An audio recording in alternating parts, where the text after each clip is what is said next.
Welcome to my series, Things the Holy Spirit Has Taught Me About Aspects of Psychology and Mental Health. Now, let's get into it. Today's reading will be pulled from John chapter 5, verses 5 to 7. Now, a certain man was there who had an infirmity 38 years. When Jesus saw him lying there and knew that he already had been in that condition a long time, he said to him, "Do you want to be made well?" The sick man answered, "Sir, I have no man to put me into the pool when the water is stirred up. But while I am coming, another steps down before me." Now, a lot can be extracted from this passage, but I want to condense it into three parts. The first part is the man's condition. The second part is Jesus' question. And the third part is the man's answer. First things first, the man's condition.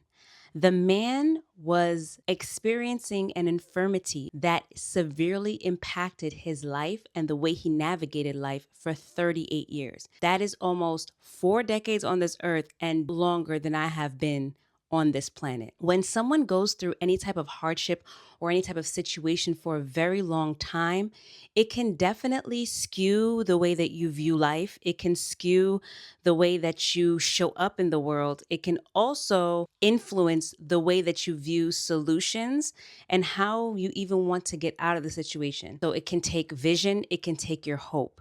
And when you have those two things snatched from you, it's very hard for you to see tomorrow.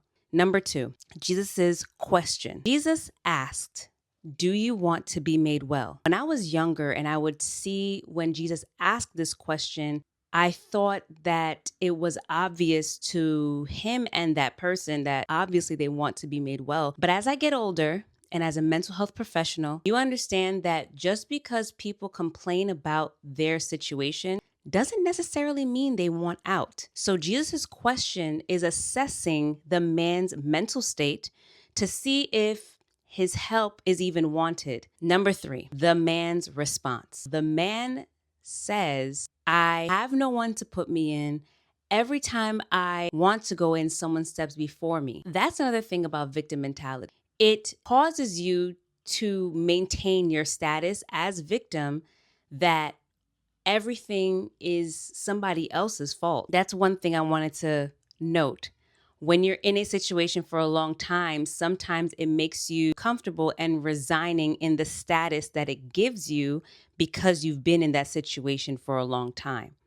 But when presented a different way, he couldn't recognize it. Just because you've been in the situation for a long time does not mean that that's the way it's going to be forever. Every hardship has an expiration date. Thank you for listening and follow for more.